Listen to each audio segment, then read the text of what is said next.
오늘 기록된 말씀 구약성경 열왕기상 11장 1절에 있는 말씀을 중심으로 해서 우리는 무엇을 사랑하는가 라는 제목으로 말씀을 잠깐 묵상하고 기도하고 예배를 마치려고 합니다.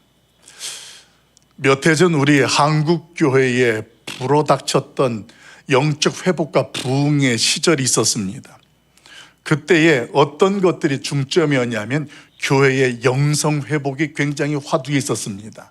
너무도 교회가 라오디기아 교회처럼 뜨뜻미지근한 그런 신앙이 다시 한번 1907년도 평양 대부흥운동처럼 한국교회의 영적인 회복이 일어나면 좋겠다. 그래서 영적 회복 운동이 일어나고 또 하나는 예배 회복이라는 운동이 일어났습니다. 그래서 하나님의 교회의 성령의 충만함과 그 예배 회복이 온전히 일어나도록 하기 위해서 교회들이 또 총회적으로 여러 가지 일들과 행사들을 진행했었습니다. 그때의 서점에 굉장히 우리에게 위시가 되어지고 도움을 주었던, 영향력을 주었던 책이 있습니다. 그 책은 그레고리 비일이라는 사람이 썼던 책인데 그 책의 제목은 예배자인가 우상 숭배자인가, 이 책이었습니다. 이 책이 서점에 나오면서 많은 사람들이 이 책을 통해서 굉장히 도전들을 받기도 했습니다. 그 책의 주제의 내용은 이렇습니다.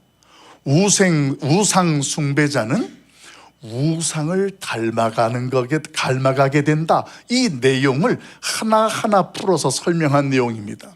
그 내용의 구체적인 것을 살펴보면 왜 우상 숭배자가 우상을 닮아가게 되느냐? 그 이유는 그 우상을 사랑하기 때문에 그렇다. 그래서 우상을 사랑하게 되어지면 우상 숭배하는 자도 그 우상을 닮아가는 것이 당연하다라는 거예요. 마치 우리가 한간에 이야기하는 것처럼 부부가 사랑해서 가정을 이루고 살다가 보면 그 부부가 처음에는 다름이 많았던 관계였지만 점점점 닮아가는 모양과 같이 오늘 하나님 앞에서 또 우상을 섬기는 자들은 그렇게 섬기는 대상을 닮아갈 수밖에 없다라는 그런 내용이었습니다. 이런 내용이 우리에게 또 이슈가 되었던 것처럼 예수님 당시에도 어떤 종교적인 신앙생활에 대해서 고민이 많던 한 율법사가 예수님을 시험하려고 찾아와서 질문을 하게 됩니다. 그 질문의 내용은 이 내용이었어요. 선생님이요, 율법이 굉장히 많은데 그 많은 율법 중에 가장 큰 계명, 중요한 계명이 무엇입니까? 라는 질문을 하게 됩니다. 근데 그 질문을 받았던 예수님의 대답도 너무도 간단명료했습니다. 우리가 잘 아는 것처럼 예수님께서는 그 대답 속에 무엇을 말씀하셨느냐? 하나님을 사랑하고, 무엇보다 먼저 하나님을 사랑하고 이웃을 사랑하라라는 간단명료한, 이것이 가장 큰 율법이요 강령이다, 이렇게 말씀을 하셨습니다. 근데 사실은 이 말씀을 들으면서 이 율법사는 갸우뚱합니다. 근데 저와 여러분도 그 말씀을 들으면서 우리가 신앙생활하면서 그 말씀이 그렇게 와닿거나 그렇게 우리에게 큰 영향력을 주지 못하는 것들을 우리가 경험합니다. 왜 그럴까요? 도대체 하나님을 사랑한다라는 것이 무엇이고 이웃을 사랑한다라는 것이 실질적으로 어떤 모습인지를 저와 여러분 가운데에 그게 정리가 되지 않기 때문에 그렇습니다. 여러분, 오늘 예수님께서 한 율법사에게 말씀하셨던 그 말씀의 핵심은 이렇게 됩니다. 하나님을 사랑하라는 것은 앞에서 말씀을 드린 것처럼 어떤 우상 숭배자가 우상 숭배를 하게 되어지면 그 우상을 닮아가는 것처럼 저와 여러분이 하나님을 사랑한다라는 그 개념은 무엇을 담고 있느냐면 하나님을 닮아가는 것이 가장 중요하다라는 것, 신앙생활 가운데 우선순위의 최고를 예수님이 그렇게 말씀하신 거예요. 그러면서 그 하나님의 말씀을 통하여 내가 그분을 닮아가고 깨달아가는 우리의 모습 속에 주변에 있는 다른 사람들도 그렇게 사랑하고 섬기는 것, 이것이 율법 중에 가장 중요한 것이고 그 율법을 지키는 자이고 신앙생활하는 자라는 것을 오늘 예수님이 말씀하셨다라는 것입니다.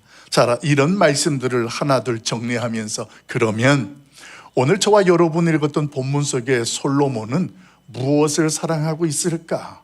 왜냐하면 내가 가까이 하고 내가 사랑하는 것을 내가 닮아간다라는 것을 저와 여러분이 알기 때문에 그렇습니다. 그러면 솔로몬이라는 이 오늘 이스라엘의 왕은 무엇을 사랑하고 있느냐라는 거예요. 오늘 그 사랑하는 대상과 내용을 1절과 2절에서는 이렇게 설명해 주고 있습니다. 우리 1절, 2절 제가 한 절 보고 여러분들이 그 다음 줄 교독하도록 합니다. 제가 먼저 봅니다. 솔로몬 왕이 바로의 딸 외에 이방의 많은 여인을 사랑하였으니 곧 모압과 암몬과 에돔과 시돈과 헷 여인이라. 여호와께서 일찍이 이 여러 백성에 대하여 이스라엘 자손에게 말씀하시기를 너희는 그들과 서로 통혼하지 말며 그들도 너희와 서로 통혼하게 하지 말라. 그들이 반드시 너희의 마음을 돌려 그들의 신들을 따르게 하리라 하셨으나 솔로몬이 그들을 사랑하였더라. 아멘. 그러나 솔로몬이 그들을 사랑하였더라. 여기서 그들이라는 대상들이 누구냐면 오늘 성경에 보니까 바로의 딸 외에 이방 여인들을 이 솔로몬이 사랑하고 있었다라는 것을 오늘 11장에서는 분명하게 저와 여러분에게 선언해 주고 있습니다. 아는 것처럼 솔로몬에게는 하나님이 주신 지혜가 있었고 그 지혜로 말미암아 세계 열방에 많은 사람들이 찾아왔고 그리고 찾아와서 그 지혜를 들으면서 감동도 하고 감격하면서 자신들이 가져온 예물들을 드리는 일들이 있었습니다. 그런 일들 속에 하나님의 영광을 드러내는 모습 속에서 점점점 지난 월사 금요일 때 나눈 것처럼 솔로몬의 모습이 어떻게 되어져요? 오늘의 풍요로움 속에 닥치고 있는 위기를 솔로몬은 분별하지를 못했습니다. 그렇게 하다 보니까 그 풍요로움 속에서 그 하나님이 주시는 은혜와 축복 가운데에 솔로몬은 어떻게 됐느냐? 하나님께서 말씀하셨음에도 불구하고 바로의 딸을 사랑하는 것 이상으로 이방 여인들, 우리가 알고 있는 모압, 암몬, 시돈, 헷 족속 이런 여인들을 다 사랑하면서 자기의 아내로, 첩으로, 후궁으로 삼는 일들이 일어나게 되었다라는 것입니다. 초창기 저희가 솔로몬에 대해서 묵상을 할 때 이제 솔로몬이라는 왕이 세워지고 나라가 안정되기 위해서 어떤 정략적인 결혼이라는 것을 하기도 했었다라는 것을 나누었습니다. 그래서 어떤 나라와 조약을 맺음으로 위기가 되었을 때에 서로가 도움이 될 수 있고 버팀목이 되는 것, 이것이 이제 정략적 결혼이었는데 여러분 여기서 우리가 한 가지 분별해야 될 것은 지금 솔로몬이 어떤 환경과 어떤 위치에 서 있느냐면 그 인생 가운데 최고의 정점, 이스라엘에 가장 부유함이 있고 그리고 세상 사람들부터 큰 영향력을 줄 수 있는 자리에 있을 때에 그 솔로몬이 이방 여인들을 이렇게 많이 사랑하고 있었다라는 것이에요. 그러니까 결코 이 정략적 결혼과는 상관없이 솔로몬은 자신의 욕망을 위해서 이방 여인들을 아내로 맞이하고 후궁으로 첩으로 맞이하는 사랑하는 일들을 행하고 있었다라는 것입니다. 여러분 솔로몬이 왜 이렇게 했을까요? 우리가 아는 것처럼 솔로몬의 그 당시에 이스라엘의 나라는 금, 은을 뭐같이 여겼어요? 돌같이 여기는 그런 부유함과 풍성함이 있었습니다. 그렇게 귀하고 귀하다는 백향목을 시골 동네 마을에서 흔하게 볼 수 있는 뽕나무처럼 그렇게 자주 사용할 수 있고 볼 수 있는 부유함이 있었던 나라가 바로 이스라엘이었고 솔로몬 시대였었습니다. 그런데 그럼에도 불구하고 오늘 그 솔로몬이 이렇게 이방 여인들을 사랑하고 가까이 했던 이유는 뭘까요? 그 내용을 정리해 보면 그는 하나님이 주시는 경고의 말씀을 가볍게 여기고 우습게 여기는 그의 모습이었기 때문이었다. 오늘 성경은 그렇게 깨닫게 합니다. 2절 말씀을 보게 되어지면 하나님께서는 분명히 이미 이방 여인들과 통혼하지 말라고 했습니다. 서로 어떤 관계를 맺지 말라고 하셨습니다. 만약에 그렇게 통혼하게 되어진다면 이유가 있었어요. 그들이 너희의 마음을 돌이켜 그들이 사랑하고 섬기는 우상을 섬기게 할 것이기 때문에 오늘 이방 여인들과 통혼하지 말라, 이 말씀을 하셨던 것입니다. 하지만 솔로몬은 자신의 오늘의 풍요로움 가운데에 그 이방 여인들을 섬기고 사랑하는 모습 속에 점점 그 이방 여인들을 닮아가기 시작합니다.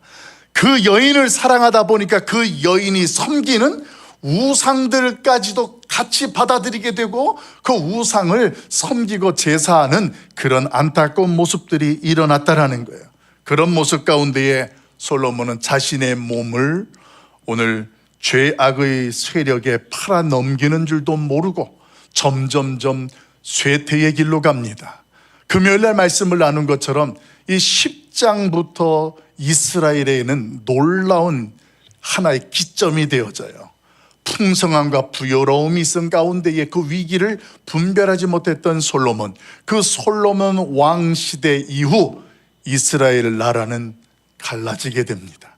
그래서 남유다가 되고 북이스라엘이 되게 되어지는데 이 일의 근본 원인은 마치 초기 이스라엘의 왕이 사울 왕이 되었지만 그 사울 왕이 하나님의 말씀을 업신여기고 하나님의 말씀을 버리게 되어짐으로 그 왕위가 그 이웃 다윗에게로 옮겨지는 것처럼 솔로몬이 하나님의 말씀을 가볍게 여기고 오늘 자기의 탐욕으로 하나님이 하지 말라라는 일들을 자행하고 저질렀을 때 그 나라는 갈라지게 되는 거예요. 그래서 11장 내용부터 보게 되어지면 아이야 선지자가 등장하고 그 아이야 선지자가 옷을 찢어서 12가지의 조각으로 내어지고 10개와 2개로 이런 예언적인 행동을 통해서 앞으로 일어날 이스라엘에 대한 하나님의 경고의 메시지가 소개되어집니다. 자, 그러면 사랑하는 성도 여러분, 솔로몬의 이러한 모습들을 묵상하면서 오늘 저와 여러분의 현실은 어떠냐는 것이에요. 우리는 지금 무엇을 그렇게 사랑하고 가까이 하고 있고 누구를 그렇게 사랑하고 있느냐라는 것입니다. 이 질문이 중요한 것은 솔로몬이 오늘 그 하나님 앞에서 하나님을 사랑하는 것도 있지만 그 하나님을 사랑하는 것과 함께 하나님이 행하지 말고 통혼하지 말라는 그 어떤 사람과 그 어떤 것들을 사랑함으로 말미암아 그 이스라엘과 그 개인 쪽으로 닥치는 하나님의 책망하심이 있는 까닭에 오늘 저와 여러분이 무엇을 사랑하고 누구를 사랑하냐라는 그 질문은 매우 중요하다라는 것입니다. 우리 말씀 한번 볼까요? 우리 3절부터 5절까지 한 절씩 제가 먼저 교독하도록 합니다. 제가 봅니다. 왕은 후궁이 700명이요 첩이 300명이라 그의 여인들이 왕의 마음을 돌아서게 하였더라. 솔로몬의 나이가 많을 때 그의 여인들이 그의 마음을 돌려 다른 신들을 따르게 하였으므로 왕의 마음이 그의 아버지 다윗의 마음과 같지 아니하여 그의 하나님 여호와 앞에 온전하지 못하였으니. 같이 봅니다. 이는 시돈 사람의 여신 아스다롯을 따르고 암몬 사람의 가정한 밀곰을 따릅니다. 아멘.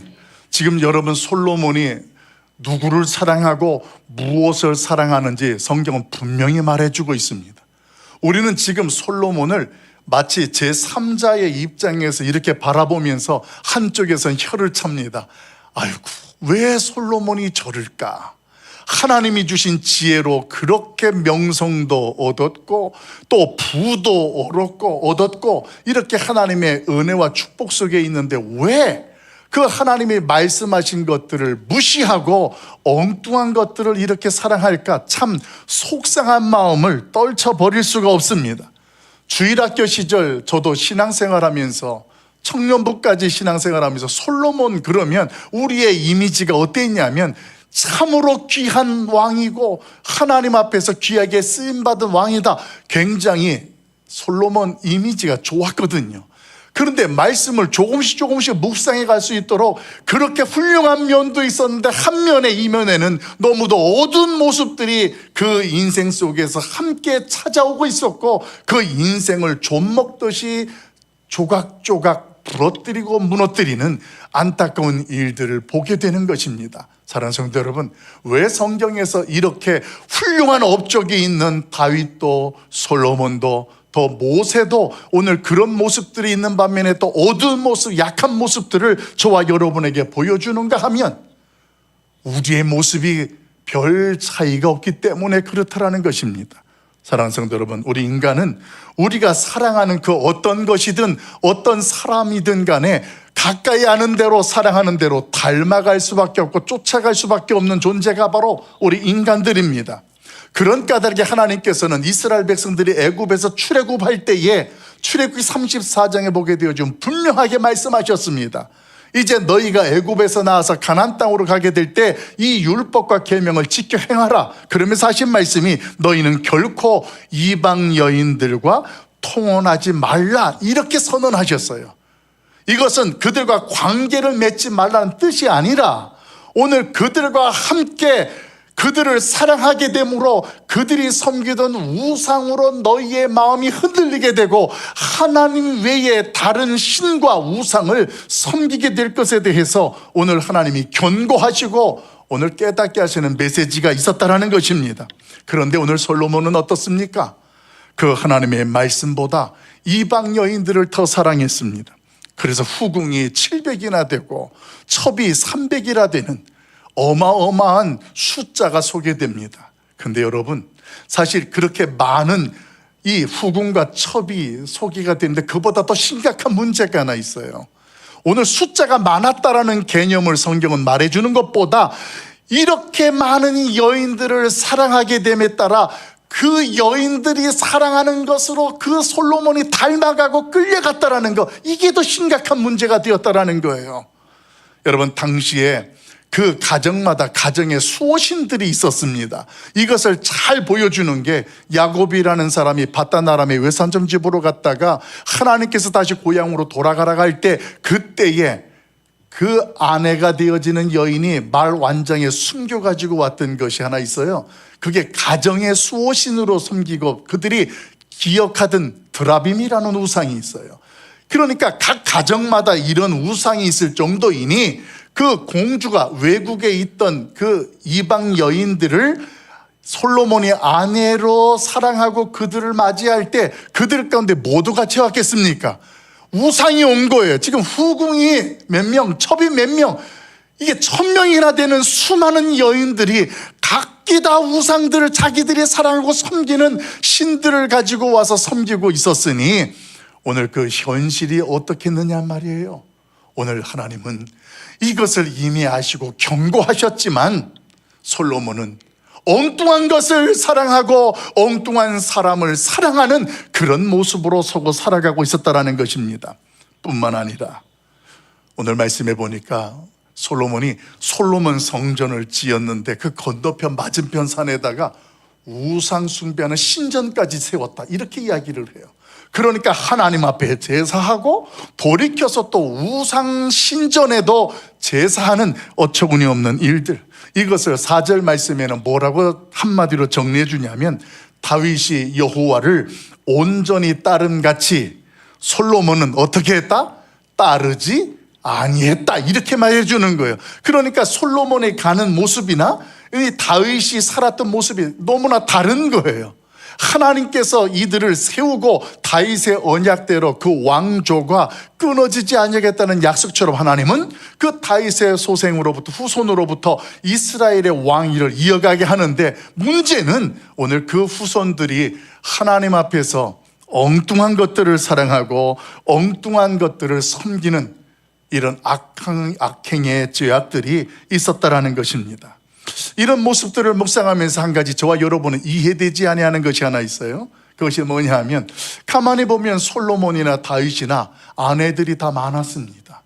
다윗도 많았고 솔로몬은 더 많았고, 그런데 다윗은 어떤 경우? 간음죄도 저질렀고 살인죄도 저질렀습니다. 솔로몬도 하나님 앞에서 우상들을 섬기고 이방 여인들을 첩으로 들이면서 하나님 앞에 범죄했어요. 둘 다 보면 하나님 앞에 다 죄인이에요. 여기까지는 공통적인데, 근데 한 가지 진짜 궁금한 것은 뭐냐면 왜 솔로몬과 다윗이 그런 다 죄인임에도 불구하고 다윗은 패망의 길로 가지 아니하고 솔로몬만 이렇게 패망의 길로 가게 되었느냐는 것입니다. 오늘 그 이유는 아까 앞에서 말씀을 드린 것처럼 다윗은 선지를 통하여 하나님의 말씀이 책망으로 들려졌을 때 그 말씀 앞에서 그 길에서 벗어나 돌이키는 하나님 앞에 회개하는 마음을 가지고 통회하는 모습으로 하나님 앞에 섰기 때문에 그 인생은 넘어지는 순간도 있었고 실수하는 것이 있었지만 하나님께서 그를 끝까지 붙잡아 세우셨습니다. 근데 솔로몬은 어땠는가 하면 하나님의 말씀을 통하여 이미 이방 여인들을 사랑하지 말고 다른 우상을 섬기지 말고 통혼하지 말 것을 알려주었음에도 불구하고 그 솔로몬은 그 하나님의 말씀을 무시한 거예요. 자신이 하고 싶은 대로 오늘 그 하나님 앞에 나아갔다라는 것입니다. 여기에 놀라운 비밀이 하나 있어요. 우리의 신앙생활, 오늘 저와 여러분의 모습이 어쩌면 하나님 앞에 예배자로 지금 하나님을 섬기고 하나님 앞에 섰는지 모르겠습니다. 그런데 오늘 저와 여러분에게 깨닫게 하는 것은 정말 지금 내가 하나님 앞에 예배자로 서 있느냐 아니면 우상 숭배하는 자로 서 있느냐에 대한 분별이 있어야 된다는 거예요. 왜 제가 이 질문을 여러분에게 던지냐 하면 솔로몬 같은 마음을 가지고 우리가 신앙생활을 열심히 하고 어떤 재물도 하나님 앞에 드린다면 그것은 예배자가 아니기 때문에 그렇습니다. 그것은 우상 숭배자의 모습과 같다라는 것입니다. 이 말씀을 다른 말로 표현하면 그렇습니다. 오늘 우리의 신앙이 다윗 같은 마음, 하나님, 내가 하나님 앞에서 넘어지기도 하고 이런 한계를 가진 부족한 존재입니다. 그럼에도 불구하고 오늘 하나님께서 나를 이렇게 사랑하시고 불러주셔서 4월의 주인공으로 삼아주신 주님, 그 감사와 은혜의 감격함으로 그 하나님 앞에 나왔다면 그 사람은 예배자가 맞습니다. 그런데 우리가 하나님 앞에 서 있는 것 같으면서도 마치 솔로몬의 부귀영화를 전제해서 그 하나님을 사랑하고 그 하나님을 섬긴다면 오늘 그것은 솔로몬이 하나님이 신전에도 제사하고 그리고 자신이 사랑하는 여인들이 섬기는 신전에도 그가 분향하고 섬기는 영적 간음의 현장이 오늘도 예배자인 것 같으나 우리의 모습 속에는 그 부귀영화를 전제로 하는 하나님 앞에서의 우상 숭배자들이 자기의 필요를 채우고 문제를 해결하기 위한 그런 종교인의 모습이 될 수 있다는 사실입니다. 여러분, 이제 한 가지 중요한 말씀을 나누려고 해요. 오늘 지금 여러분은 무엇을 사랑하고 누구를 사랑하고 계십니까? 무엇을 가까이에 두고 오늘 그것이 내 인생을 주관하고 다스리게 하고 있느냐라는 것입니다. 사람은 내가 어떤 것을 가까이 하고 어떤 것을 사랑하느냐에 따라서 내가 거기에 닮아가게 되어지고 거기에 따라가는 모습으로 서게 됩니다. 그래서 그 사람과 오늘 누군가가 대화를 나눠보면 그 사람이 지금 가장 가치 있게 여기는 것이 무엇인지, 오늘 그 인생을 지배하고 다스리는 것이 주인이 무엇인지를 쉽게 알 수 있는 거예요. 오늘 그 질문을 드리는 거예요. 여러분의 주인이 누구냐라는 거예요. 지금 내 인생을 지배하고 다스리는 것이 무엇이고 그리고 누구냐라는 것입니다. 오늘 솔로몬처럼 하나님 앞에 무엇을 사랑하고 누구를 사랑하고 계십니까? 그 질문 앞에 혹여 우리의 모습이 목장 모임도 하고 전도의 모임도 하고 있습니다만 영적 유익이 없는 공허한 대화만 나누는 그 자리라면 여러분, 그 자리에서 일어나 나오십시오. 그런 모임은 예배자가 아니라 세상의 악이 우리를 다스리도록 나를 지배주세요 내어놓는 그런 현장과 같습니다. 하나님 앞에서 모이는 교회 공동체, 소그룹이든 대그룹이든 그 모임에서는 무엇보다도 하나님의 영광과 영적인 유익이 나눠지는 거예요. 세상 이야기를 나누면서 기뻐하고 즐거워하는 그런 교제가 아니라 주님과 함께 교제하는 것이 목장 모임이고 전도의 모임이 돼야 된다는 것입니다. 그렇지 않은 대화, 그렇지 않은 모임은 세상 방식들이, 세상의 악한 것들이 나를 다스려 주세요, 내 인생을 이끌어 주세요 하고 나의 모습을 세상 앞에 내어놓는 패망의 길로 가는 자리와 같다라는 것입니다. 사랑하는 성도 여러분, 더 이상 그 자리에 머무르는 신앙이 아니라 우리의 인생의 불의의 병기로 들여지는 그런 인생이 아니라 오늘 하나님의 뜻 가운데에 주의 영광을 드러내는 우리의 인생이 되고 삶이 되길 예수님의 이름으로 소망합니다. 우리의 육체는 내가 살아가는 것 같고 내 몸이 나의 것 같지만 성경은 그렇지 않다고 말합니다. 우리의 몸이 우리의 것이 아니에요. 오늘 이것을 고린도전서 6장 19절 20절에서는 이렇게 설명합니다. 우리 이것은 한 목소리로 합독합시다. 19절 20절 같이 봅니다. 시작. 너희 몸은 너희가 하나님께로부터 받은 바 너희 가운데 계신 성령의 전인 줄을 알지 못하느냐. 너희는 너희의 것이 아니라 값으로 산 것이 되었으니 그런즉 너희 몸을 하나님께 영광을 돌리라. 아멘. 너희의 몸은 너희 것이 아니라는 거예요. 예전에는 내 마음대로 살고 내 욕심대로 채우는 인생이었습니다. 그러나 예수님을 만나고 그분을 믿은 이후부터는 그 값으로 치름받아져서 하나님의 것이 되었다라는 거예요. 그래서 우리의 몸은 우리의 개인의 영광이나 어떤 탐욕과 성공으로 채우는 인생으로 사는 것이 아니라 오늘 하나님의 뜻을 위하고 영광을 위하여 사는 우리의 모습이 되어야 된다는 거예요. 솔로몬은 여기에서 그 위기를 분별하지 못합니다. 부요함과 풍요로움 속에 개인의 쾌락에 빠지게 되어지고 자신의 인생을 불의의 병기로 던져지면서 멸망의 길로 가게 되었다는 것입니다. 이 시간 우리 교회에 속한 모든 성도들이요, 우리 모두의 인생은 사울을 살아가면서 누구보다도 그 하나님을 더 사랑하길 예수님의 이름으로 축원합니다. 그 어떤 것보다도 그 하나님을 사랑하길 예수님의 이름으로 소원합니다. 그것이 바로 그리스도를 닮아가는 거예요. 예수 그리스도를 믿으면 변한다라는 거 있잖아요. 변한다라는 것의 의미가 무엇을 의미하냐면 그분의 말씀의 가르침이 내 삶 속에서 나타나는 거예요. 그분을 닮아가는 거예요. 자식이 부모를 닮아가는 것처럼 오늘 하나님 앞에서 4월 한 달 하나님을 닮아가는 우리 교회가 되고 성도들 되길 예수님의 이름으로 축원합니다. 그러면서 한 가지도 놓치지 말아야 될 것이 하나 있어요. 우리 6절부터 8절까지 우리 한 절씩 교독하도록 합니다. 제가 먼저 봅니다.